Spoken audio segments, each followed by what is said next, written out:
Ladies and gentlemen, this is the new HexGaming Ultimate Controller. Why am I getting deja vu? This controller right here is a Hex Gaming controller. This right here is the Hex Rival Controller. Oh yeah, that's probably why. So since Hex Gaming loved me so much, they sent me their new Hex Gaming Ultimate Controller. And here today, we are going to find out whether or not this is in fact the ultimate controller to use. You see what I did there? Alright, I'll stop. So after a couple weeks of using the controller and of course poning all the noobs with it, I'm going to tell you guys all about this controller, what's the specs on it, how it's different from the last rival controller that they came out with. I'm going to tell you my thoughts on it and ultimately if you guys should buy it. Alright, I'll stop. Let's get into it.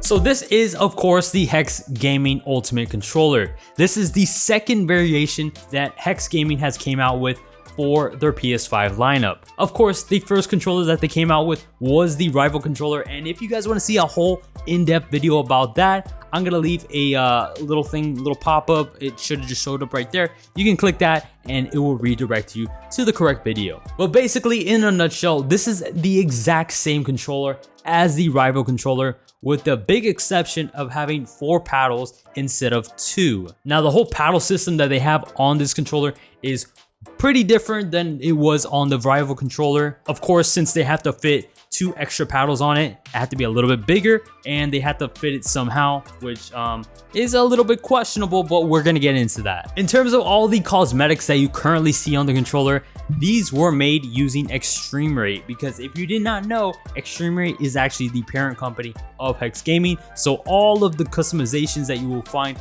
on Extreme Rate, you could find it on this controller. I know a lot of you guys like the black and red variation that I had going on the Rival Controller, but of course I had to switch it up, so I went with this whole like Spartan marble finish that they had, and also they have a lot more customization options than they did before, so that is a huge plus. Thank you Hex Gaming for adding more variations, because I definitely needed it. All the customizations you could find if you go to their website and then you go to customize controller, and you could just pick and choose anything you want from their whole line of all cosmetics, and you could change up basically everything you want for this controller, from the buttons to the pattern on the handles, to the thumbsticks, to the touchpad, to the color of the triggers, to the back part of it. Literally everything on this controller is completely customizable. In case you're wondering what I chose for my controller, here's a fast forwarded version of all the picks that I chose for myself. So now that I got the whole description out of the way,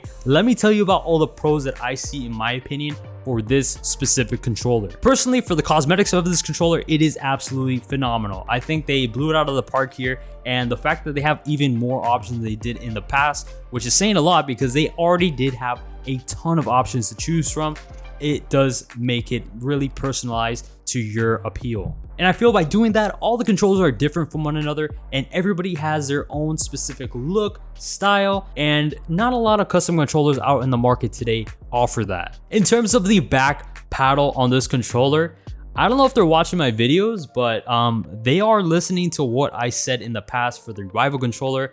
This is what I said. In terms of the actuation on these things, I have to say it is super light. It's really easy to click, and that could be a positive or a negative depending on the person. So yeah, the actuation on the Rival Controller was really light, and I felt like you could easily press that by accident, and I think they went down the route of making it a little bit harder to press, going down the route of like comparing it to like a SCUF controller, because SCUF controllers, I don't know if you guys ever used one or felt one before, but the actuation triggers are a lot harder. So I feel like they found like a middle ground in between both. It's not as light as the Rival Controller, but it is not as hard as these SCUF controllers. So I think it's right around a good spot. In terms of the reliability and the warranty on these controllers, you get 6 months right out of the box, which is absolutely phenomenal. For my Rival Controller, if you guys did not know, I actually broke the back paddle within the first 2 months of using it. And within a week, I was able to talk to them, get them to issue me a new one, and of course it was free, and I was able to get it in less than a week, which is amazing. So in terms of reliability and warranty, that is really good. I think that is also due in part of why they went down the route of making the actuators a little bit harder to press, because the fact that it was light before, that could have been a reason why it broke and why maybe other people did run into broken paddles in the past. But fortunately, this controller, it is not light by any means, so it is in a good spot. When I got this controller, everything worked perfectly, and hopefully it stays like that. In terms of the cons for this controller, of course, I have no issues with the cosmetics. I think they look absolutely phenomenal. They fit really good on the controller.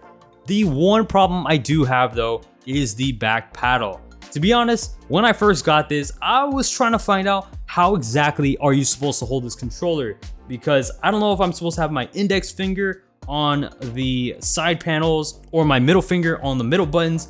I'm not really sure how you're supposed to have your fingers on this controller. I feel like, in my opinion, the button layout on the back for the back paddles is a little bit awkward. If you want to have all 4 back buttons with a finger on it, I do not know how you're supposed to do that. It's going to lead to a very awkward hand position, and it just doesn't work in my opinion. I feel like the only way you could possibly have your fingers on this is that you have to just rotate your middle finger from being on one of the paddles to clicking onto the center buttons in the middle. I feel like Scuff and other developers in the whole space of back paddles, they did a better job in having a more seamless look where you could actually have, you know, your middle finger and your index finger on the paddles rather than just utilizing your middle finger for all 4 buttons. So I do think they did miss the mark on here.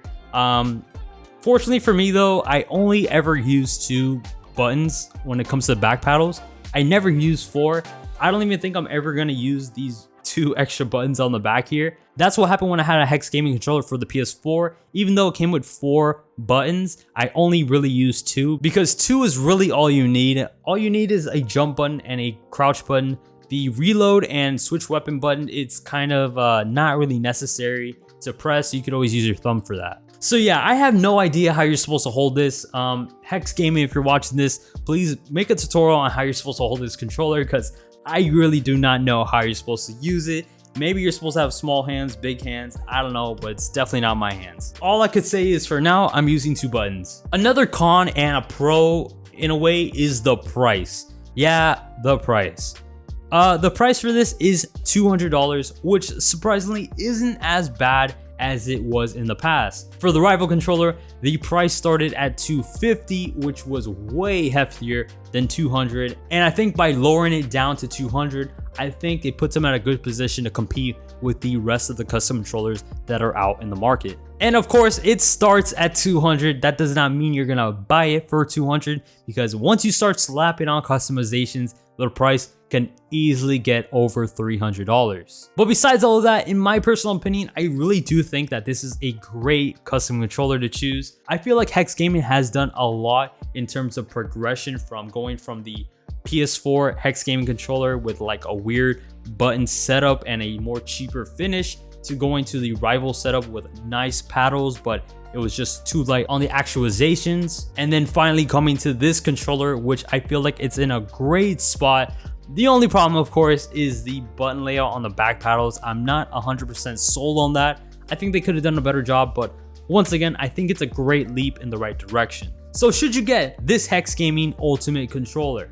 In my opinion, I think it is a great buy. For $200, it's not too bad, especially compared to the rest of the controllers in the custom controller market. The added cosmetics that this thing carries, I feel like it's a great personal touch that not a lot of custom controllers have nowadays. And also the fact that the back paddles are quite nice, with the exception of the middle 2, which I do not totally agree with, but the left and right are really nice. And so far, I mean, the customer service has been quite well.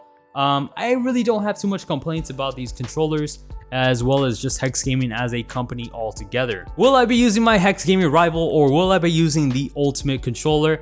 I don't know. I guess time will tell. I really do like the Rival. I kind of got used to the light actualizations, but it's great to have 2 different options that are pretty similar to one another. But anyways, guys, let me know in the comment section down below what you guys think about the Hex HexGaming Ultimate Controller, whether or not you think it's worth it, whether or not you like the cosmetic look or the back button layout. Let me know all about that stuff in the comment section down below. If you guys have any questions whatsoever about this controller or anything else that I talk about in any of my videos, you can catch me on stream on YouTube every Wednesday at 8 o'clock. So head on over there and you can watch me pwn the noobs as I always do. But anyways guys, thank you so much for watching. As always, my name is Matthew. Have a great holiday season. But as always, peace out.